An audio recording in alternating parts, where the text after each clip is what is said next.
ये वीडियो है electric versus petrol bike पर, जिसका मकसद आपको ये बताना है कि कौन सी मोटरसाइकिल आपको सस्ती पड़ती है। और इस वीडियो के लिए हमारे पास मौजूद है जोल्टा इलेक्ट्रिक की 70, जिसे हम डायरेक्टली कंपेयर करेंगे CD70 के साथ। लेकिन सवाल ये है कि क्या जोल्टा इलेक्ट्रिक की ये 70 रोड चैंपियन समझी जाने वाली CD70 को कॉस्ट एफिशिएंसी में बीट कर सकती है या नहीं। तो बात कर लेते हैं सबसे पहले इनिशियल कॉस्ट की। ये CD70 आपको ऑन एवरेज प्राइस मिल जाती है 1,60,000 रुपए की, जबकि जोल्टा इलेक्ट्रिक की ये 70 आपको मिल जाती है 1,70,900 में, जिसे एक चार्ज के लिए बिजली के 1.8 यूनिट चाहिए। अगर इस पेट्रोल बाइक की बात करें तो इसका टैंक 8.5 लीटर पेट्रोल से फुल होगा। अगर आप इन दोनों में से किसी एक बाइक को रोजाना 50 किलोमीटर चलाते हैं तो आपको 10 माह लगेंगे 15,000 किलोमीटर पूरे करने के लिए, क्योंकि इस बाइक की वारंटी है 15,000 किलोमीटर। यानी 15,000 किलोमीटर के दौरान इस बाइक की बैटरी या मोटर में कोई भी मसला आता है तो आप इसे कंपनी से विदाउट एनी कॉस्ट हल करवा सकते हैं। 30 दिन रोजाना 50 किलोमीटर बाइक चलाने के बाद आपको इस पर खर्चा तकरीबन 2100 रुपए आएगा, क्योंकि बिजली के 1 यूनिट की प्राइस 50 रुपए है। ऑन दी अदर हैंड, अगर आप पेट्रोल बाइक को रोजाना 50 किलोमीटर चलाएंगे तो 30 दिन के बाद आपका खर्चा 12,000 रुपए आएगा, क्योंकि इस वक्त पेट्रोल की कीमत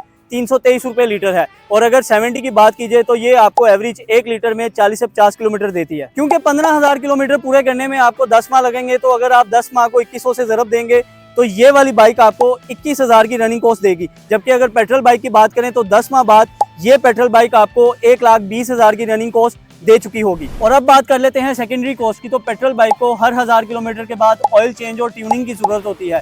यानी कि 15,000 किलोमीटर का मतलब ये है कि आपको 10 माह के बाद 15,000 रुपए की सेकेंडरी कॉस्ट आ चुकी होगी। जबकि इस इलेक्ट्रिक बाइक के केस में कोई सेकेंडरी कॉस्ट ऐड नहीं होगी, क्योंकि इसमें ना तो ऑयल चेंज होता है, ना ही इसे ट्यूनिंग की जरूरत पड़ती है। और बात यही रुकी नहीं, बल्कि 70 को हर 3000 किलोमीटर के बाद एयर फिल्टर चेंज करवाने की जरूरत पड़ती है। तो 10 माह में तकरीबन आपको 7 से 8 बार ये चेंज करा लेंगे और इसकी कॉस्ट आएगी 1,000 रुपए।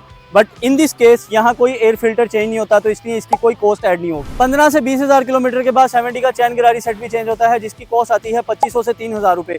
जबकि इस केस में कोई चैन गरारी सेट नहीं लगता, इसलिए इसकी कॉस्ट भी ऐड नहीं होगी। अब स्क्रीन पर दोनों फिगर आपके सामने है, तकरीबन 1,06,600 रुपए का फर्क आ रहा है। लेकिन ये जरूर याद रखना है कि अगर आप इन दोनों बाइक्स को 50 किलोमीटर चलाएंगे तो ये वाले फिगर्स वैलिड होंगे। अब फैसला आपने करना है कि आपने 1,06,600 अपने बचाने हैं या नहीं।